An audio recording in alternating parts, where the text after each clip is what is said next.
আসসালামু আলাইকুম। বাংলাদেশ জামাতে ইসলামী আজকের মূল ভিডিওটা মূলত তাদেরকে নিয়েই যারা পূর্ব পাকিস্তান থেকে বাংলাদেশ হোক সেটা চায় নাই। মূলত তারা এই দেশে যে স্বাধীনতা পরবর্তী সময় সেই দেশে বসবাসের অযোগ্য, তারা বাংলাদেশের একটা অপশক্তি, পাকিস্তানি অপশক্তি। তাদের এই দেশে না রাজনীতি তো পরের কথা, ওই নামে এবং ওই ব্যক্তিরা এই দেশের নাগরিকত্ব পাওয়ার তাদের আমি মনে করি মরণোত্তর নাগরিকত্ব বাতিল করা উচিত, কারণ তারা এই দেশে স্বাধীনতা চায় নাই। এখন আপনি হয়তো আজকে আমার এই কথা শোনার পরে মনে করবেন যে আমি এতদিন আমি তো নিজেই বলতাম, হ্যাঁ আমি বলতাম তো, আমার তো ওই সময় জন্ম হয়নি। আমার জন্ম হইলে আমি দুই পাকিস্তানকে এক রাখতেই চাইতাম। যদি না পারতাম আমি ওই পাকিস্তানে, পশ্চিম পাকিস্তানে চলে যেতাম। আপনি পশ্চিম পাকিস্তানের পক্ষ হয়ে যুদ্ধ করলেন, পূর্ব পাকিস্তান স্বাধীন হয়ে গেল, আপনি আবার পূর্ব পাকিস্তানে থাকার জন্য আপনার এত খায়েশ কেন? আবার পূর্ব পাকিস্তানে আপনি রাজনীতি করবেন, সেই দলেই রাজনীতি করবেন, এত ঘাটতেরামো কেন?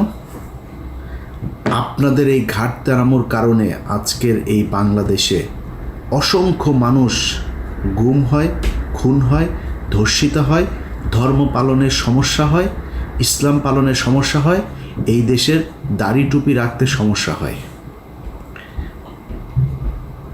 কিভাবে খুব মনোযোগ দিয়ে শুনেন, কথা টুইস্ট করা যাবে না আর উল্টাপাল্টা বোঝাও যাবে না, যেটা বলছে সেটা বুঝতে হবে। জামায়াতে ইসলামী এই ৭১ সালের যে অবস্থান ছিল, আমি তাদের সেই অবস্থানকে সমর্থন করি, আগেও করি, এখনও করি, সারা জীবনই করব। কারণ দুই পাকিস্তানকে ভাঙার কারণে ভারত আজকে এই বাংলাদেশের উপরে এই ধরনের নির্যাতন এগুলো করার সুযোগ পেয়েছে। সে পর্যন্ত ৭১-এর ১৬ ডিসেম্বর ফুল স্টপ, শেষ। আপনি এসে তারপরে শুরু করলেন রাজনীতি করার সুযোগ দেওয়া হইল। দেওয়ার পরে আপনি ৯১ সালে খালেদা জিয়াকে সমর্থন দিলেন, সরকার গঠন হইল। ৯১ থেকে খালেদা জিয়া ৯৬ পর্যন্ত কি দোষ করেছিল যে আপনি ৯৬ সালে শেখ হাসিনার পক্ষে যায় খালেদাকে হটানোর জন্য জীবন মরণ দিয়ে যুদ্ধ করলেন? কি করেছিল খালেদা জিয়া আপনার সাথে? এই দেশের বিরুদ্ধে অবস্থান নিয়েছিল। বিএনপি দুর্নীতি করেছিল, দুর্নীতি আজকে করে নাকি, কালকে করবে নাকি, এই বিএনপি আবার আসলে আবার করবে। আওয়ামী লীগ কী করেছে গত ১৫ বছরে দেখেন না চোখে? কেউ কেউ বলে থাকে ওই মেট্রো রেলে উঠলে নাকি দুইটা শব্দ তাদের খুব লাগে, যে মুনাফেকের জাতি নাকি যেন বলে, বেইমানের জাত, এটা মনে হয়। আরে তোর বাপের টাকা দিয়ে এই বানাই দিয়ে গেছিস, তোরা যেই টাকা দিয়ে মেট্রো রেল বানিয়েছিস, এরকম টাকা দিয়ে মেট্রো রেল এরকম পুরো ঢাকা শহর ছেয়ে ফেলা যায়। ৩ পদ্মা সেতুর টাকায় ১ পদ্মা সেতু বানাইছিস। তোদের মেট্রো রেল আর পদ্মা সেতুতে উঠলে মনে হওয়ার কথা ওই টাকাগুলো নিয়ে গেছিস, ওই টাকাগুলো ফেরত দেওয়ার কথা মনে হওয়া দরকার। বেইমানের জাত, মানে তোর বাপের টাকা দিয়ে করছিস না? তো এই দেশে যারা ওই সময় রাজনীতি করেছে, বিএনপি বলেন, আওয়ামী লীগ বলেন, সবাই দুর্নীতি করেছে। তো আপনি ৯১ থেকে ৯৬-তে আপনি জানেন না শেখ হাসিনাকে বাংলাদেশে ইন্ডিয়া পাঠিয়েছে কেন? ৯১-তেই তো ইন্ডিয়া তাকে বসাতে চেয়েছিল, পারে নাই, ৯৬-তে বসাবে।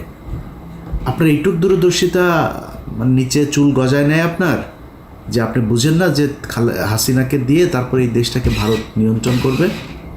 হাসিনার পক্ষ জয় করলেন, ২ দিন পরে আবার ভাতার পাল্টাইলেন, ওই ভাতার আর ভাল লাগে না, ভাতার পাল্টায় আবার ফের খালেদা জিয়ার কাছে আসলেন, এসে তারপরে পায়ে টায়ে ধইরা তারপরে জোট করলেন, করে আবার ক্ষমতায় বসলেন। ক্ষমতায় বসার পরে এরপরে দেশ চালাইলেন। দেশ চালানোর সময়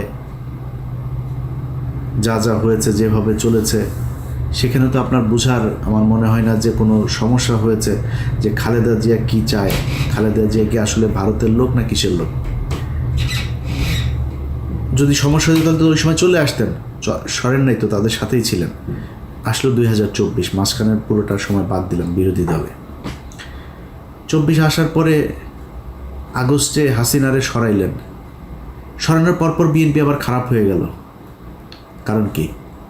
বিএনপি তারেক রহমান ইন্ডিয়ার কাছে বিক্রি হয়ে গিয়েছে। বিএনপির চোর মানে যদি ধরা যায় 80%ই চোর, মানে এটা করার পরে দেশের মানুষই ভাই 90% 99% চোর আমার দেশের, ইনক্লুডিং মি। আমি বাদ দিলাম না, 99% চোর এই দেশে, হয়তো 2-1% ভালো থাকতে পারে।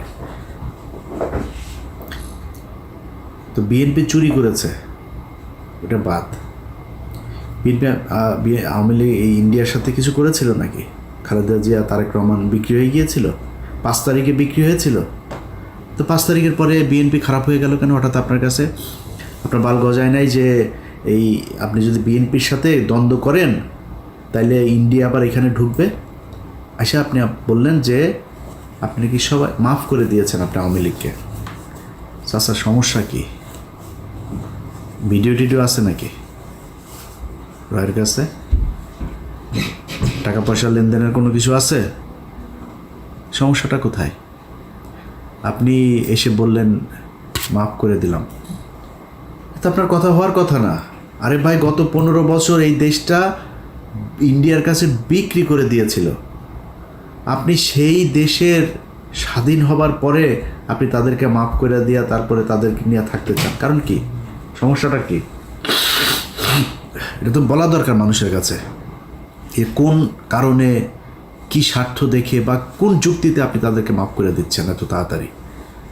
বিএনপি শুরু করলো, জামাত টানছে, আমাদেরও তো তাহলে সবাই টানা দরকার। টানাটানি আওয়ামী লীগরে কে কত নিতে পারে, এদের কাছে সবচেয়ে প্রিয় মানুষ হয়ে গেল আওয়ামী লীগ। 5 আগস্টের পর থেকে আজ পর্যন্ত বলেন, এই দেশে নিজেরে নিয়ে যদি এখন কথা বলতে চাই তাহলে মনে হবে আমি বোধহয় নিজেরে মানে বলতেও লজ্জা লাগে। আমি পিনাকি আর কনক সারোয়ার 2-4 জন আরও আছেন, এদের বাইরে আর কারোর তো আমি দেখি না যারা কিনা ইন্ডিয়ার ব্যাপারে একদম জিরো টলারেন্স নিয়ে তারপরে কোনো কথা বলছে বা কোনো কাজ করছে, কাউরে দেখি না। তো আপনি এদের কাছে নির্যাতিত হইলেন, এতটা দিন ধরে নির্যাতিত হইলেন, এদের ব্যাপারে আপনার কোনো সমস্যা নেই, কোনো অভিযোগ নাই। আমরা ফাইন্ড আউট করে দিলাম যে এই যে এই ব্যক্তি এই প্রতিষ্ঠানগুলো ইন্ডিয়ার ওয়ার করেছে, পক্ষে কাজ করেছে। আপনিও তাদেরকে নিয়ে বসায় স্টেজে বসায় তারপরে বক্তব্য শোনাবেন। পিছনে দেখি ওই যে শফিকুল ইসলাম মাসুদ চোখ বন্ধ করে মনে হয় বিশাল ধ্যানে আছে, মানে ওর বাপ ওই সন্তোষ শর্মা বক্তব্য দেয়, ওর বাপের বক্তব্য শোনা মধুর মানে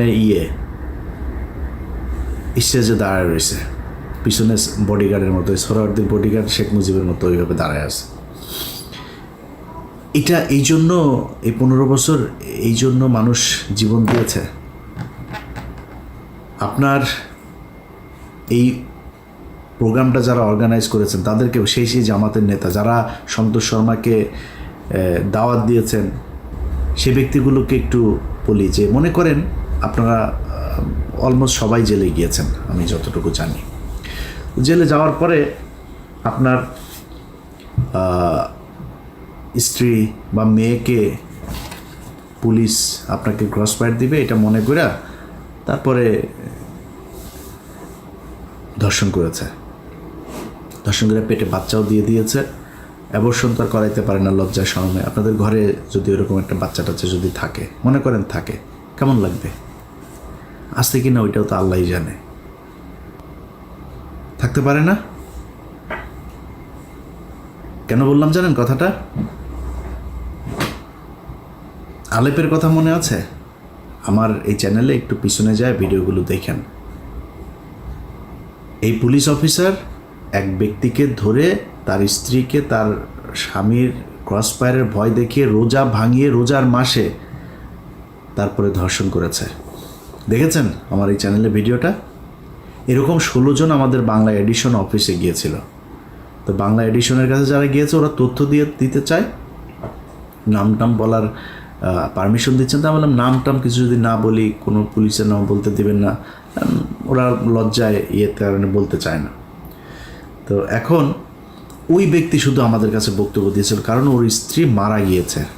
এগুলো নিয়েই দ্বন্দ্ব, সাংসারিক দ্বন্দ্ব, তারপরে আবার উনি গর্ভবতী ছিল, এইসব সমস্যা মিলে হঠাৎ করে মারা গিয়েছে। স্বামী স্ত্রীর মধ্যে এটা নিয়ে খুব খারাপ পরিস্থিতি চলছিল, মারা গিয়েছে। সে লোকের কথা শোনেন নাই? ওই লোকের স্ত্রীকে এইভাবে জোর করে ধর্ষণ করেছে। আমরা তো জানি না আরও কত মানুষের স্ত্রীকে এইভাবে ধর্ষণ করেছে যারা আমাদের কাছ পর্যন্ত পৌঁছাইতে পারেনি। আপনি মাফ করে দেওয়ার কে? তাদের কাছে জিজ্ঞেস করেছেন? ভারত গেল 15 বছরে যা করেছে সেটার শাস্তি হতে হবে। শুধু শাস্তি না, সারা জীবনের জন্য তাদেরকে নিষিদ্ধ করতে হবে। আপনি 2 দিনের মাথায় মাফ করে দেন। খিলগাঁয়ের জনির কথা মনে আছে? বুকে গুলি কয়টা? 19 গুলি নিয়ে তারপরে মরতে হয়েছিল, ছোট বাচ্চা। তবে বাচ্চার কাছে গিয়ে জিজ্ঞেস করেছেন যে ওর বাপের এই হত্যাকাণ্ডকে সে মাফ করেছে কিনা? সারা দেশে সেই 5ই মে থেকে শুরু করে বিভিন্ন সময় এই দেশের গণহত্যা চালিয়েছে। ঠিক যখন আপনি কথাটা বলছিলেন তার 1 মাস আগে, 15 দিন আগে একটা গণহত্যা চালিয়েছে। আপনি তাদেরকে মাফ করে দিচ্ছেন এত তাড়াতাড়ি। নিশ্চয়ই চাচা মিয়া ভিডিও টিডিও কোনো মমতাজ কারোর সাথে মনে হয় আকাম কুকামের কোনো ভিডিও আপনার আছে আওয়ামী লীগের কাছে বা রয়ের কাছে। এই জন্য আপনি বক্তব্য দিতে বাধ্য হয়েছেন। ওইটা আপনার বক্তব্য হওয়ার কথা না। আমি একজন মানুষ হিসাবে, সুস্থ মস্তিষ্কের একটা মানুষ হিসাবে এটা আমি মনে করি না। হয় আমি পাগল হয়ে গিয়েছি, নাহলে আপনার কোনো ভিডিও টিডিও কিছু একটা আছে, নাহলে আপনি মাফ করতে পারেন না। আপনাদের অনেকের খারাপ লাগতে পারে ভাই, এই দেশের এই জামাত ইসলামের কারণে। আমি সরাসরি বলি, ধরেন আমি কয়েকদিন আগে ওই যে বিরিয়ানি আলম সাহেব বলেছিলেন, তার সাথে আমার ওয়াশিংটনে আমরা মুশফিক ভাই এরা কয়েকজন ছিলাম একটা প্রেস ব্রিফিংয়ে এখানে। তো আমার জিজ্ঞেস করছিল যে আপনি নির্বাচন হলে কারে ভোট? না বলে নির্বাচন হলে জামাত ইসলামরে ভোট দেবো। এখনও এটা প্রকাশ্যে, মানে এটা আমি যেটা বলি আমি সবার সাথে কথা ওইভাবেই বলি। বলছি জামাত ইসলামে দেবো। বলছে কেন জামাত ইসলামে কেন দেবেন?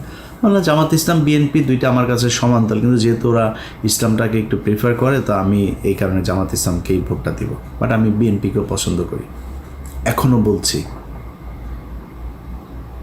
এই এক কারণে জামাত ইসলামের প্রতি মানুষের যে দুর্বলতা, এইটার কারণে বিএনপির চাইতে আপনারা অনেকেই হয়তো জামাত ইসলামের, অনেকে আমার তো মানুষ জামাত ইসলামই মনে করে, তো কালকে হয়তো মনে করছে আরে ইলিয়াস এই কী সমস্যা, কি ইলিয়াস তো দেই জামাতও করে না, তাহলে আসলে করে কোন দল? এখন আমি জামাত করি না, কিন্তু বিএনপির লোকজন কিন্তু আমার জামাত বানায়। এই যে জামাত বলা হয় এটার কারণ কি জানেন? এটার কারণ হচ্ছে ওই যে ধর্মীয় কথাবার্তা বলি। যখন অফিসে জব করতাম ইটিভিতে, রোজা রাখতাম। রোজা রাখাই তো আবার মাঝে মধ্যে ধরেন শুক্রবারে নামাজ টামাজ পড়ার জন্য সময় চাইতাম অফিসে। এই তো জঙ্গি, তো মানে শিবিরের লোক। আবার ওই হরতালের সময় শিবিরের ওই ফুটেজ যেগুলো আমি তাড়াতাড়ি পাইতাম আর কি, আমার কাছে এই তথ্য আমি সোর্স মেনটেন করতাম। মনে করেন ওর সাথে ও এত ফুটেজ পায় কেমনে, কোথায় ভাঙচুর হয় এটাও জানে কেমনে। এইটাও আর একটা কারণ। আমি একা না, আপনি বিএনপির সাথে বলবেন যে আমি বিএনপি করি বলে এই বা মানে বিএনপির কিছু দেখি না এটা বলে আপনি পাওয়ার সুযোগ নাই। কারণ বিএনপির সাথে আপনার অনেকগুলো জায়গায় পার্থক্য আছে, যেই পার্থক্যটা আপনাকে মেনটেন করতে হবে। যে পার্থক্যগুলো কি? আবরার ফাহাদ বলেছিল সে শিবির করে।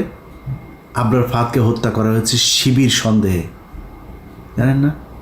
আমি বেতন পেয়েছি 23,000 টাকা বেতন পাই মাত্র তখন।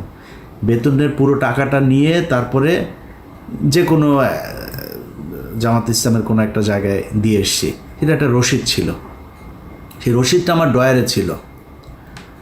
23,000 টাকার একটা রসিদ। 23,800 টাকা বেতন পাইতাম তখন, 800 রেখে দিয়েছিলাম, 23,000 টাকার রসিদটা দিয়েছিলাম। তো আমি যেহেতু ঢাকা শহরে আমার যেহেতু মানে নিজের বাবার বাড়িটাই আছে, আমার যেহেতু মানে ভাড়া দিতে হয় না, আমি অফিসে অন্যদের চাইতে একটু রিল্যাক্স থাকতাম, কোনো বাজার টাজার কোনো কিছু, আমার কোনো ঝামেলা ছিল না। তো আমি ওই টাকাটা দিয়েছিলাম। তো আমি ইটিভি থেকে আমাকে যখন এই চেয়ারম্যান যখন জেলখানায় গেল, তখন আমার ড্রয়ার তো আমি কোনো জিনিসপত্র কিছু নিয়ে আসার সুযোগ পাইনি, আমি আর অফিসে যাইনি। আমার ওইখানেই খুঁজে এগুলো পেয়েছিল। ওই রসিদটা নিয়ে ডিবির মনিরের কাছে দিয়ে এসেছিল আমাদের 21 টেলিভিশনের অখিল পোদ্দার। আমার অনেক ঝামেলা হয়েছে ভাই, শুধুমাত্র এই জামাতের পক্ষে কথা বলা কিংবা জামাতের মতো করে কথা বলার কারণে। এই দায় আপনাদেরকে নিতে হবে। আবরার ফাহাদ মারা গিয়েছে, এই দায় আপনাকে নিতে হবে। আপনি ইসলাম নিয়ে রাজনীতি করেন, এই জন্য আপনার নামে যাদেরকে ফজরের নামাজ পড়তে যাওয়ার কারণে জঙ্গি বানিয়ে শিবির ট্যাগ দিয়ে তারপরে ফাঁসি দেওয়া হয়েছে, ক্রসফায়ার দেওয়া হয়েছে, যাদের স্ত্রীদেরকে ধর্ষণ করা হয়েছে, এর সব দায় জামাত ইসলামকে নিতে হবে। এই জন্য আপনার দায় অনেক বেশি বিএনপির চাইতে। বিএনপি তো ভাই খালি খালেদা জিয়া, তারেক রহমান, জিয়া পরিবার বাদ দিলে বিএনপির 90% মানুষের সাথে আওয়ামী লীগের কোনো পার্থক্য নাই। আপনি যদি নাকি এই ভারতের ইস্যুটার সামনে নিয়ে এসে যদি বলেন, ভাই বিএনপির বহু মানুষ আছে। এই যে সালাউদ্দিন দেখেন না, সালাউদ্দিন ইন্ডিয়াতে ধরে নিয়ে গিয়েছিল, আমরা জানি, ধরে নিয়ে যে তাকে গুম করেছিল। ওই গুম হয় নাই, ওই বাংলাদেশের মানুষকে গুম করছিল। ইন্ডিয়াতে বসে সে আমাদের সাথে ফোনে কথা বলে, আমার সাথে অনেকবার কথা হয়েছে। ইন্ডিয়াতে বসে থেকে কথা বলে আমার সাথে, অনেক ইনস্ট্রাকশন দিত, ভাই এরকম করো, এরকম এই সেই। আমি খুব অবাক হইতাম যে ইন্ডিয়াতে বসে সে কথা বলে, তারে কিছু বলে না। তখন কিন্তু আমরা এটা নিয়ে আলোচনা করতাম যে সমস্যা, এরা আসলে ইন্ডিয়া নিয়ে গিয়েছে ভাব ধরানোর জন্য, সে আসলে রয়েরই লোক, ওইখানে নিয়ে তাকে ট্রেন আপ করা হচ্ছে বিএনপিকে, যাতে সে দেশে গিয়ে তারপরে সার্ভিসটা দিতে পারে। সেই সার্ভিস এখন এসালাম টেসালাম এদের সবাইকে বাঁচায় সালাউদ্দিন সাহেব দিচ্ছেন। তো বিএনপিরে যদি আপনি তারেক রহমান, খালেদা অর্থাৎ জিয়া পরিবারের বাদ দেন, আমি জানি না ভাই কয়জন খুঁজে পাবেন সেখানে ইন্ডিয়ান লোক। মির্জা ফখরুল এই দলের দ্বিতীয় পার্সন, তার মতো লোক ভারতীয় এজেন্ট। এরপরে আর কে কোথায় আছে আমরা জানি না, এটা নিয়ে আজকে কথা বলছি না, যেহেতু আজকে ওইটা বাদ।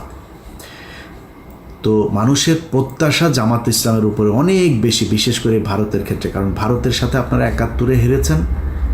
এই গত কয়েক বছরে আপনাদের কয়েকজনকে হত্যা করা হয়েছে। 15 বছর আপনাদের যেসব শিবিরের ছেলেপেলে আছে, জামাতের লোকজন আছে, তাদেরকে প্রচণ্ড কষ্ট নির্যাতন সহ্য করতে হয়েছে। এই কষ্ট আপনাদের উপরের এই তাহের ঠাকুরের মতো, এই তাহের মিয়ার মতো এরকম 2-4 জন রয়ের এজেন্টকে নিয়ে আপনি এই পুরো দেশের সব মানুষকে বিপদে ফেলতে পারেন না। জামাতে ইসলামকে নিয়ে অনেক কিছু বলার মতো সুযোগ ছিল, কিচ্ছু বলি নাই। আপনি জানেন এটিএম আজহার এখনো পর্যন্ত জেলখানায় আছে। বাংলাদেশের মানুষকে বিষয়টা বলি, কেন আছে জেলে জানেন? জেলে আছে জামাত ইসলামের কয়েকজন নেতার কারণে। তারা ইচ্ছা করে তাকে জেলখানায় রেখেছে, তারা চায় না সে ছাড়া পাক। 5 তারিখের পর থেকে এখনো পর্যন্ত জামাত ইসলামের অনেক নেতার বাড়িতে আওয়ামী লীগের লোকজনকে লুকিয়ে রাখা হয়েছে। শিবিরের ছেলে পেলে যায় কিছু কিছু জায়গা থেকে তুলে জোর করে তারপর জামাতের সাথে যুদ্ধ করে তাদেরকে বের করেছে। জামাত ইসলামের সাথে শিবিরের একদম খুব স্পষ্ট কিছু দ্বন্দ্ব, তারা সেই বিষয়গুলো বাইরে আসতে দেয় নাই, কিন্তু সেই দ্বন্দ্বগুলো এখন প্রকাশ পাচ্ছে।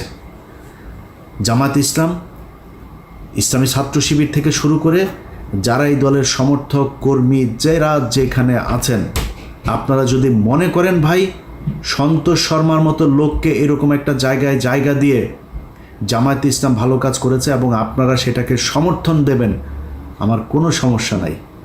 কিন্তু আজকের পর থেকে জামায়াতে ইসলামকে কোনো জায়গায় কোনোভাবে ছাড় দিয়ে ইলিয়াস হোসাইন কথা বলবে না।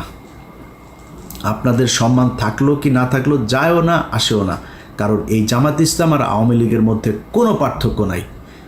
ওরা ভারতীয় চর, তোমরা পাকিস্তানি চর। আমরা পাকিস্তানের সাথে প্রচণ্ড ভালো সম্পর্ক রাখতে চাই, কিন্তু তুমি পাকিস্তানের হয়ে এই দেশের বিরুদ্ধে, মানুষের বিরুদ্ধে যুদ্ধ করে তারপরে এই দেশে এসে রাজনীতি করবা, রাজনীতি করতে এসে যখন যার দিকে মনে চায় তার পক্ষ হয়ে কাজ করবা, আর তোমারে আমরা কোলে তুলা তুলা নাচবো, এটা মনে করার কোনো কারণ নাই। এই কারণেই আজকের ভিডিওতে সব শেষ যেটা বলতে চাই, তোমাদের এই গত 15 বছরে তোমার দলের ভেতরে যত মানুষজন নির্যাতন সহ্য করেছে তাদের কাছে পারমিশন নিয়ে তারপরে সন্তোষ শর্মাকে কালকে স্টেজে উঠিয়েছিল কিনা এটার পরিষ্কার জবাব তোমাদের Facebook, website, television, press release এসবের মাধ্যমে আমরা জানতে চাই। আল্লাহ হাফেজ।